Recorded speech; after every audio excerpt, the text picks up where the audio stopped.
Jessica Coulter here, CEO and founder of Ace Cookie Tutoring. I want to know, does your teen have a route that he follows between classes? Does he have a path that he takes every day without fail in the school building? So, does your teen have a certain path from class to class, middle school, high school, or even college? I know we're at the beginning of the school year, and that's why I ask. This is something I encourage all teens to do at the very, very beginning of a semester and at the very, very beginning of the school year, especially. Now, I'm asking this because this is an effective habit that your teen needs to have an awesome school year. So before I jump into the whys, I want to invite you to schedule a strategy call with me. I would love to talk to you, talk to your teen one-on-one. Enrollment is open for my study program called Love to Learn. If you'd like to learn more, go to that link in the description, find a time for us to talk between now and Sunday. That is when enrollment for this month, August 2022, ends. All right, let's talk about routes between classes. There are a couple of reasons this is so important. I will tell you that yes, I'm a tutor. Yes, I own a business, but I was also valedictorian. I was also a straight A student. So I was not the kid that was out in the hallway talking to my friends all the time and I was always late to class. I was not the kid that skipped classes. I was not the kid that, was trying to get out of class. That was not me. So I know that flavors these thoughts a little bit, but I can tell you I'm also a substitute teacher and I've also been a paraprofessional. So everything I'm sharing here is coming from all of those experiences. Me as a student, me as a substitute teacher, me as a para, me as a tutor who works with students who've had chronic issues with absences and tardiness and going to class, let alone going to school.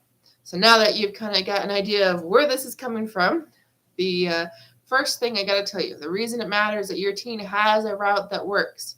And this can mean the same route every day, or maybe your child's like on some kind of block schedule and has different classes, different days. Your teen has to have a schedule for every set of classes, like every type of day at school.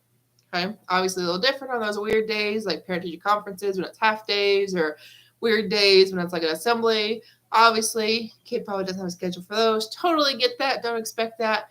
But on normal days, there should be a route. Okay, so I know I keep saying, yeah, there's just one real quick, easy thing, but my bad.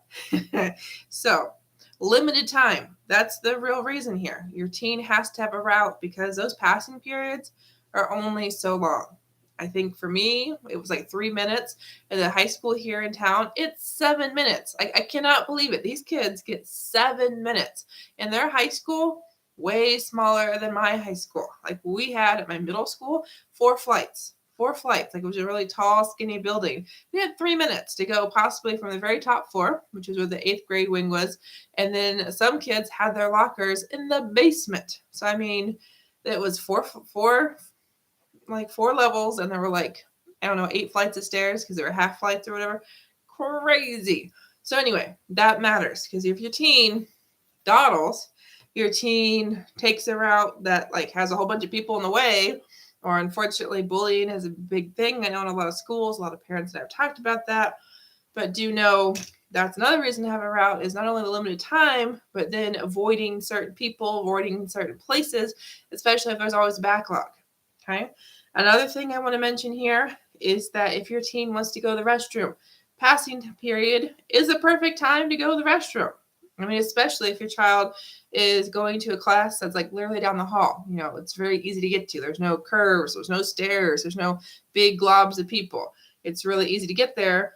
Well, then your teen can then use part of that passing period, part of that route from class to class to go to the restroom. Because I got to tell you, if your child has the choice between wasting time in class when the teacher is teaching to go to the restroom versus maybe moving a little faster in the hall in the mornings because he knows he has to go or she needs to go, then use passing period to go to the restroom. Same thing if you've got a kiddo that's really social. Same thing. If your child wants to talk to friends, wants to check in, or even get on his phone for a couple minutes or watch that YouTube video he's just dying to watch, Your child has to plan that into his route. Okay, I know that might seem kind of crazy, but it works. Now, if your child has 7 minutes and the class is like 2 minutes away, that's 5 minutes that your child can do whatever he wants with. It doesn't seem like a lot, but I gotta tell you, it really does add up.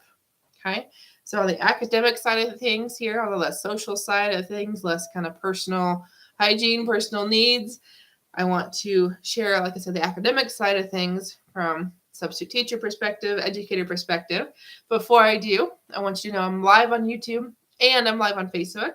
So make sure you follow, make sure you subscribe so you catch the rest of the videos I'll be sharing this week about more effective habits for teens the first week of school.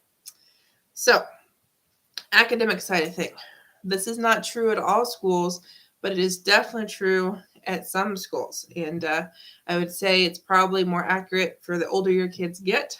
Do know tardies can lead to absences. A lot of schools have a policy, so many tardies leads to an absence, so many tardies leads to detention. And the thing to really consider here, mamas, is the fact that some schools consider tardies and like even class participation as points, like daily points. Like you literally get points, your child does, just for showing up. Okay, that made a huge difference for me in college. And my organic chemistry class, it was not an easy class. One of those classes I did not get an A in. I didn't have a tutor because the tutor didn't even understand the material. Let's just say that. But tardies, daily points, absences, they're all wrapped together at some schools. So if your child doesn't have a route, does not have a path, does not know how to get from point A to point B into the classroom, like when I say classroom, I mean the class building, and especially on a college campus. I mean, if you've got a freshman or your child transferred from community college to a 4-year school, or maybe is it a brand new 4-year school, you've got to figure out, how am I getting from this building, because sometimes that's how crazy it is, this building to that building. Not only are you navigating each building, you're now navigating, okay, do I go down this hill? Do I ride my bike? Can I walk? And like, what am I doing? Okay, those points matter.